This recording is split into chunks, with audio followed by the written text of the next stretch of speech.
السلام علیکم، welcome to my channel. امید کرتی ہوں آپ سب لوگ بالکل ٹھیک ہوں گے۔ میرے چینل کو سبسکرائب اور ویڈیو کو لائک لازمی کر دیجیے گا، آپ لوگوں کی سپورٹ کی بہت ضرورت ہے، شکریہ۔ ایک شخص کی بیوی بار بار ماں پر الزام لگائے جا رہی تھی اور شوہر اسے اپنی حد میں رہنے کا کہہ رہا تھا، لیکن بیوی چپ ہونے کا نام ہی نہیں لے رہی تھی۔ بار بار زور زور سے چیخ چیخ کر کہہ رہی تھی، اس نے انگوٹھی ٹیبل پر ہی رکھی تھی اور تمہارے اور میرے علاوہ کمرے میں کوئی نہیں آیا۔ انگوٹھی ہو نہ ہو ماں جی نے ہی اٹھائی ہے۔ جب شوہر کی برداشت سے باہر ہو گیا تو اس نے بیوی کے گال پر ایک زوردار تماچا دے مارا۔ 3 ماہ پہلے ہی تو شادی ہوئی تھی، بیوی سے تماچا برداشت نہ ہوا اور وہ گھر چھوڑ کر جانے لگی۔ جاتے جاتے شوہر سے ایک سوال پوچھا کہ تمہیں اپنی ماں پر اتنا یقین کیوں ہے؟ شوہر نے جو جواب دیا اسے سن کر دروازے کے پیچھے کھڑی ماں کا دل بھر آیا۔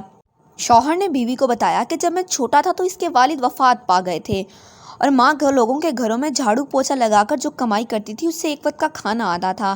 ماں ایک پلیٹ میں مجھے روٹی دیتی تھی، خالی ٹوکری ڈھک کر رکھ دیتی تھی اور کہتی میری روٹیاں اس ٹوکری میں ہیں، تو روٹی کھا لے۔ میں بھی ہمیشہ آدھی روٹی کھا کر کہہ دیتا کہ میرا پیٹ بھر گیا ہے، مجھے اور نہیں کھانا۔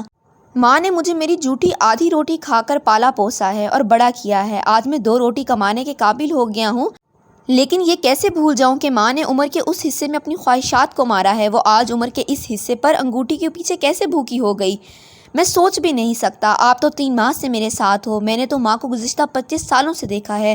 یہ سن کر ماں کی آنکھوں سے آنسو جھلک اٹھے۔ وہ سمجھ نہیں رہی تھی کہ بیٹا اس کی آدھی روٹی کا قرض چکا رہا ہے یا وہ بیٹے کی آدھی روٹی کا قرض۔ اللہ پاک ہم سب کو اپنے والدین کا فرما بردار بنائے، آمین ثم آمین۔